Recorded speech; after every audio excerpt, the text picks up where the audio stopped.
Well, Kylo wants more, and I've got more. I've got more than he can handle, so let's do this. All right, we learned about this. We saw there was the immediate 12 bits as these most significant 12 bits, but then source 1 and destination 1. How do we encode those 5 bits to specify any given register? Well, I couldn't find a easy, obvious place in the manual that actually says that straight up.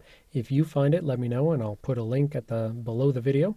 But basically, it turns out by looking at some real instruction encodings that it is very trivial encoding of use the 5 bits, interpret it as a decimal value, and that's the register you're talking about. So 5 bits of zeros would be interpreted as decimal 0, and that means it encodes x0. 5 bits of ones means it's decimal 31, and that is the x31 register. So if this was 7 or 13 or 15, I was going to specify a number that was too big, whatever the number is, that is going to be the register that's actually encoded. Great, so now we know what those do. What about this opcode thing here? 7 bits at the beginning of the instruction, the least significant 7 bits, and it seems to be called something called op-im for all of these instructions. So what's that? Well, going back to this giant list of all sorts of encodings that I took as my basis, I broke this list up and I showed you 20 instructions on one side and 20 on the other. This was my basis for our checklist as we went through the class, but I said we didn't want to get into all these instruction codings. Well, now we do. So let's circle our add I example, and we see that the bottom 7 bits are 00, 100, 11. All right, take that value, move over to this next table 24.1, which says RISC-V base opcode map. And it also says inst1:0 equals 11. So what that's trying to tell you is that every instruction will always have bits 0 and bit 1 hard-coded to 11. So every instruction for RV32I and RV64I, the bottom 7 bits, the bottom 2 bits, will always be 1. Cool. So now let's take that value we circled on the previous slide. Op-im corresponded to 00, 100, 11. So I've given you the bit indices beneath it. So 0 and 1, always 1. 2, 3, 4, that's going to be 100. So this right here is saying inst 432 is this row right here. So 100 brings us over to this column. And then bits 6 and 5 is 00, so that brings us down to this row. So over this column, down to this row, and we have op-im. So the encoding for op-im is 00, 100, 11. 00, 100, 11. Great, so going back to this, we know that very literally op-im will be 00, 100, 11. It'll always be that exact same value. But if it's that exact same value for these instructions, and it's the same value for these instructions, that means something else must be telling us whether an instruction is an add I or a salty or a salty U. And that something else is the func3. But let me just do a couple quick more examples of opcode, and then we'll come back to func3. So let's circle something else. We've got Jollar right here, and we know that the opcode is 1100111. So 1100111. So down this, we've got 11 over here and 001 over here, and that brings us to Jollar right here. But the true value of this table in the documentation is to be able to see something saying like, hey, this has an opcode of op32, and then being able to go backwards and say, okay, well, if I know it's op32, how would it actually be encoded? Well, you know, the bottom bits are going to always be 11. And then if you want to know bits 4, 3, and 2, you go up and you say 110. And if you want to know the bits 6 and 5, you go over and it's going to be 01. So from this table, we could literally say that if you ever see an instruction and it says it has op32, it's going to literally have the value binary 01, 110, 11. So that's what this table is best for, is the reverse lookup of these mnemonics to the actual binary values.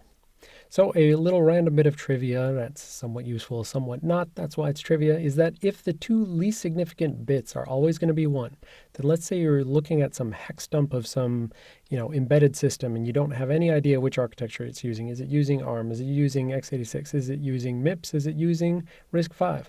Well, this little property of always having all of the RV32I and 64I instructions have the least significant bits of 1, 1 means that you could say if there is a uncommon occurrence of lots of 3s and 7s and Bs and Fs, all things that are going to have a 1, 1 at their least significant bit, and those occur on 4-byte boundaries, then that might be a way to infer that perhaps you should try disassembling this code as RISC-V. Now, the unfortunate problem with that, of course, is the 16-bit encoding, which is going to give you 2-byte chunks, which is going to make it so that you're not always having 4-byte boundaries. But I thought I would just throw this in there because sometimes you will see security researchers point out that, like, oh yeah, I've looked at a lot of, ARM assembly, and I can tell just based on, the hex dump that there's going to be a lot of this value there. And that is a way that you can actually tell in certain hex dumps that it is a particular architecture. There are certain heuristics that come up, and this is just the first one that jumped out to me as I was learning about RISC-V.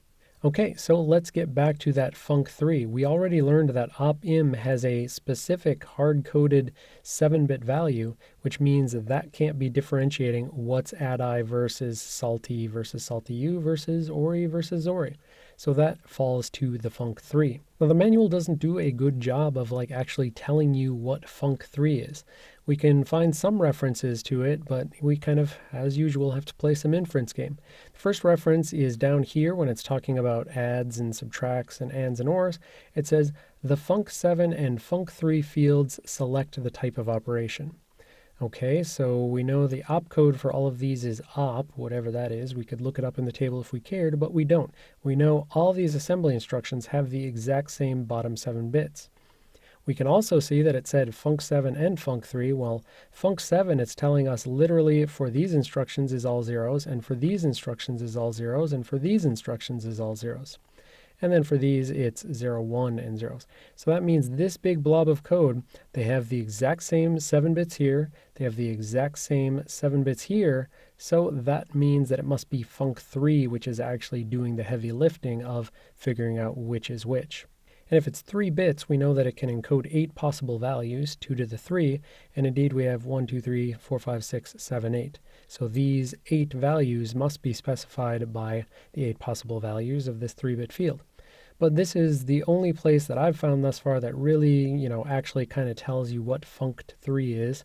And it says, as a aside, a quirk of the encoding format is that the 3-bit func3 field used to encode a minor opcode is not contiguous with the major opcode bits of the 32-bit blah, blah, blah. We don't care about the rest of it. What I care about is that here they were finally admitting that funct3 is essentially a minor opcode. This is the major opcode, but then the thing that actually distinguishes an add from a salt u is this minor opcode, the funct3. So I want you to always think of funct3 or, func7 or anything else with a funct here. It's function 3, which is kind of telling you with 3 bits what the actual function of the instruction is. So trying to find where that comes from, we can go back to our giant table of encodings, chop it down to our ADI and salty u that we were looking at before, and we can say these are the 3 bits that specify the funct3. And so literally ADI and salty, they'll all have these 7 bits the same, but ADI will have 0, 0 for funct3, and salty will have 0, 1, 0 for funct3, and so forth. So this minor opcode, this function specified in 3 bits, is doing the real heavy lifting of differentiating one assembly instruction from the others.